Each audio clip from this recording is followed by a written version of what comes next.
మళ్ళీ ఏమో మీరు ప్రచారం చేస్తున్నారు, అడ్డుకుంటున్నారని ఏంటి ఇదంతా చెప్పండి సార్. Good morning. ఈరోజు రాష్ట్రం అంతా కూడా ఒక పాజిటివ్ వైబ్లో ఉంది. రాష్ట్ర వ్యాప్తంగా ఎలా ఉందంటే ఈరోజు గూగుల్ కంపెనీ ఆంధ్రప్రదేశ్కు గూగుల్ డేటా సెంటర్ వచ్చింది అని అంటే మిగిలిన రాష్ట్రాల్లో ఉన్నటువంటి మంత్రులు కావచ్చు, ముఖ్యమంత్రులు కావచ్చు, పారిశ్రామికవేత్తలు కావచ్చు, టీవీ డిబేట్లలో ఫేస్ చేయలేనటువంటి పరిస్థితి ఈరోజు పక్క రాష్ట్రాల్లో కర్ణాటక చెప్పుకోండి, లేదంటే చెన్నై, ముంబై లాంటి రాష్ట్రాలు టీవీ డిబేట్లో ఫేస్ చేయలేకపోతా ఉన్నారు. మీరు ఎందుకు తేలేకపోయారు అని వాళ్ళ ప్రజలు అడుగుతున్న ప్రశ్నలకు కావచ్చు, మీడియా అడుగుతున్న ప్రశ్నలకు కావచ్చు. ఉదాహరణకి కర్ణాటక మినిస్టర్ ప్రియాంక ఖర్గే గారిని చూసుకుంటే వాళ్ళు ఇచ్చిన రాయితీని మేము ఇవ్వలేకపోయాం, వాళ్ళు ఇచ్చిన రాయితీలు, వాళ్ళు ఇచ్చిన బెనిఫిట్స్ మేము ఇవ్వలేకపోయాం అని చెప్పేసి ప్రియాంక ఖర్గే గారు చెప్పారు. దానికి అక్కడ యువత అంతా కూడా ఎందుకు ఇవ్వలేకపోయారు, మీరు వేరే వేరే వాటికైతే ఖర్చు పెడతారు అని ప్రియాంక ఖర్గే గారిని కూడా నిలదీసినటువంటి పరిస్థితి. అయితే ఇక్కడ మన దౌర్భాగ్యం ఏంటంటే మన రాష్ట్రంలో ఉన్నటువంటి వైఎస్ఆర్ కాంగ్రెస్ పార్టీకి కూడా చాలా బాధగా ఉంది గూగుల్ డేటా సెంటర్ ఆంధ్రప్రదేశ్ రాష్ట్రానికి, అది కూడా వీళ్ళు గాంజా హబ్గా మార్చినటువంటి విశాఖపట్నానికి గూగుల్ డేటా సెంటర్ వచ్చిందంటే వీళ్ళు తట్టుకోలేకుండా ఉన్నారు. దానికి విశ్వ ప్రయత్నాలు చేస్తూ ఉన్నారు. రాజు గారు నిన్న మా లోకేష్ గారు ఒక ట్వీట్ చేశారండి. ప్రపంచం మొత్తం పొగుడుతూ ఉంటే సాక్షి టీవీలో కూర్చొని కొందరు మేధావులు మాత్రం 22,000 కోట్లు 200 ఉద్యోగాలు, ఇది గేమ్ చేంజరా అని చెప్పి ఒక వ్యక్తి అంటాడు. సొమ్ము ఒకటిది సోకొకటిది అని ఇంకొక వ్యక్తి అంటాడు. ఇంకొకటి ఏమంటాడు, వచ్చింది గూగుల్ కంపెనీ కాదు అని ఇంకొకటి అంటాడు. ఇంకొకళ్ళు ఏమంటారు, అమెరికా సహా కొన్ని దేశాలు తరివేస్తే ఆంధ్రప్రదేశ్ రాష్ట్రానికి గూగుల్ డేటా సెంటర్ వచ్చిందట. నో యూజ్ నో జాబ్స్ అట. Mark my words, Google data centre ఆంధ్రప్రదేశ్కి వచ్చిన కారణంగా ప్రత్యక్షంగా కావచ్చు, పరోక్షంగా కావచ్చు 2 లక్షల ఉద్యోగాలు వస్తాయి. సంవత్సరానికి 20,000 కోట్ల రూపాయల ఆదాయం వస్తుంది. మేము ఎలక్షన్ ముందు చెప్పాం. చంద్రబాబు నాయుడు గారి గురించి ఎప్పుడూ చెప్తా ఉంటాం. చంద్రబాబు నాయుడు గారు సంపద సృష్టికర్త. ఈరోజు గూగుల్ డేటా సెంటర్ని సైలెంట్గా ఆంధ్రప్రదేశ్కి తీసుకొచ్చారు. మీకు మరొక షాక్ ఏంటంటే వైఎస్ఆర్ కాంగ్రెస్ పార్టీ మిత్రులందరికీ కూడా నవంబర్లో ఇంకో షాక్ ఇవ్వబోతా ఉన్నాడు. మీకు రెడీగా ఉండండి. నారా లోకేష్ గారు నవంబర్లో మరొక అంతర్జాతీయ కంపెనీని ఆంధ్రప్రదేశ్ రాష్ట్రానికి తీసుకురాబోతా ఉన్నారు. మీరు రెడీగా ఉండండి. విషం చిమ్మడానికి రెడీగా ఉంటారో, నెగిటివ్ ప్రచారానికి రెడీగా ఉంటారో, దేనికి రెడీగా ఉంటారో రెడీగా ఉండండి. మేము ఫేస్ చేస్తాం. ఆంధ్రప్రదేశ్ రాష్ట్రానికి మేము అభివృద్ధి చేసి తీరుతాం, తీరుతాం. మీరు ఎన్ని విష ప్రచారాలు చేసినా కూడా. సార్, ఈ డిబేట్ చూస్తున్న వాళ్ళందరికీ కూడా నాదొక విజ్ఞప్తి. వైఎస్ఆర్ కాంగ్రెస్ పార్టీ వారు ఉత్తరాంధ్ర ప్రజలకు కావచ్చు, ఆంధ్రప్రదేశ్ ప్రజలకు కావచ్చు, మేము గూగుల్ డేటా సెంటర్కి సరే 200 ఉద్యోగాలే వస్తాయి, దీనివల్ల ఉపయోగం లేదు. ఒకవేళ ఇది ఉపయోగం అని అనుకుంటే మీరు ప్రజల్లోకి వచ్చి చెప్పండి. లేదు అని అంటే మా స్టాండ్ ఇది, గూగుల్ డేటా సెంటర్ వల్ల ఏపీకి ఉపయోగం లేదు అనే మాట చెప్పమనండి. మనకు కావాల్సిన చేపలు రొయ్యలే కాబట్టి ఆ చేపలు రొయ్యలు ప్రమోట్ చేసుకుందాం. మనకు గూగుల్ డేటా సెంటర్లు, ఏఐ డేటా సెంటర్లు ఏమొద్దు, మనం ఇలా ఉందామని చెప్పమనండి. అంతేగాని ఇంకొక విషయం చెప్పాలి సార్. ఇక్కడ నేను నిన్న ఎందుకో వైఎస్ఆర్ కాంగ్రెస్ పార్టీకి చెందినటువంటి ఒక ఛానల్లో చూస్తూ ఉంటే గూగుల్ డేటా సెంటర్ అనేది ఒక గోడౌన్ అంట.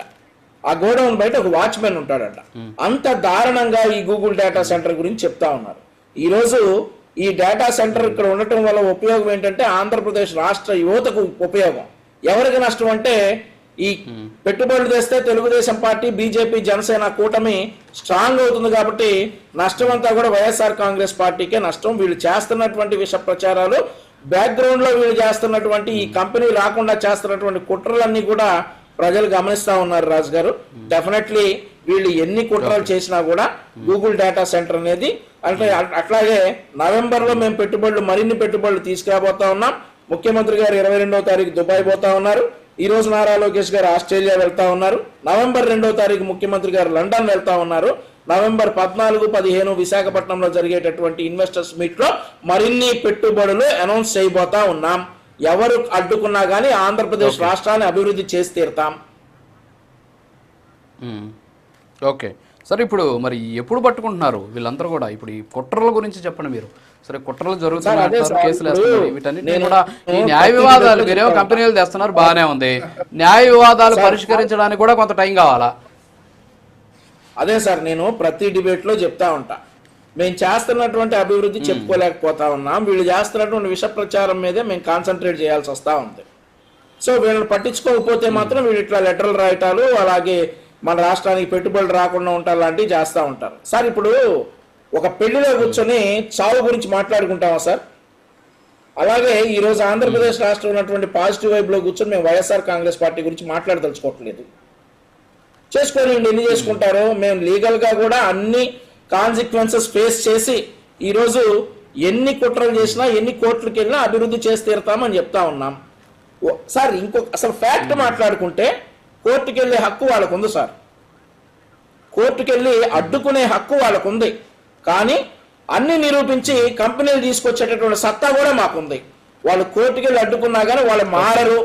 ఆంధ్రప్రదేశ్ అభివృద్ధి చెందుతుందంటే వాళ్ళకి నచ్చదు, వాళ్ళు కోర్టుకు డెఫినెట్లీ వెళ్తారు.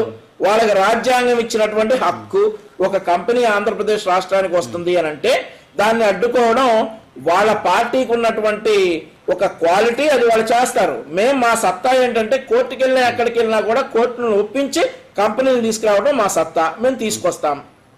మీరు ఎగ్జాంపుల్ చూసుకుంటే సోషల్ మీడియాలో ప్రశ్నిస్తేనే, సోషల్ మీడియాలోనే మీ ప్రభుత్వ పనితీరును ప్రశ్నిస్తేనే కేసులు పెడుతున్నారు అంటున్నారు కదా వైఎస్ఆర్ కాంగ్రెస్ పార్టీ వాళ్ళు అంటున్నారు.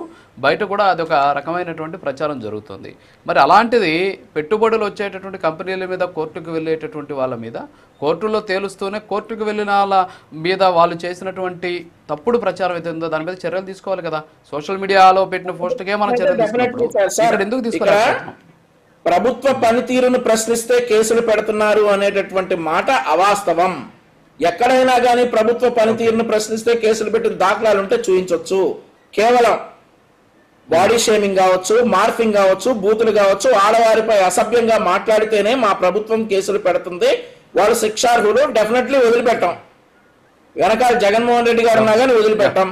అలాగే ప్రభుత్వ పనితీరుని విమర్శనాత్మకంగా విమర్శిస్తే మాత్రం, ఒక విధానపరంగా విమర్శిస్తే మాత్రం మేము కరెక్ట్ గా సమాధానం చెప్తాం. అంతేగాని కేసులు అట్లాంటివి ఎక్కడా పెట్టినటువంటి దాఖలాలు లేవు. అలాగే ఈ కంపెనీల మీద తప్పుడు ప్రచారాలు చేసే వాళ్ళని కూడా వదిలే ప్రసక్తే లేదు. డెఫినెట్లీ వాళ్ళ మీద కూడా యాక్షన్ తీసుకుంటాం. ఇప్పటికే కొన్ని గుర్తించారు, వారి మీద కఠిన చర్యలకు ఉపేక్షించారు. సో మేము అదే చెప్తా ఉన్నానండి, ఎక్కడా కూడా ప్రభుత్వాన్ని విధానపరంగా ప్రశ్నిస్తే మా పార్టీలో కేసులు పెట్టిన దాఖలాలు లేవు మా ప్రభుత్వంలో.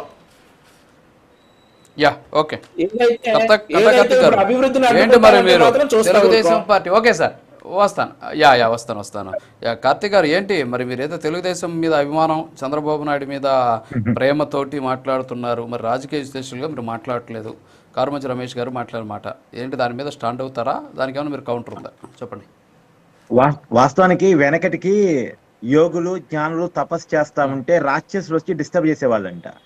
ఇప్పుడు రాక్షసులు డిస్టర్బ్ చేస్తున్నారు అన్నది కళ్ళకి కనపడుతున్నప్పుడు, యోగులు తపస్సు చేస్తున్నారు అన్నది కళ్ళకి కనపడుతున్నప్పుడు, నేను ఒక రాజకీయ పరిశీలకుడిగా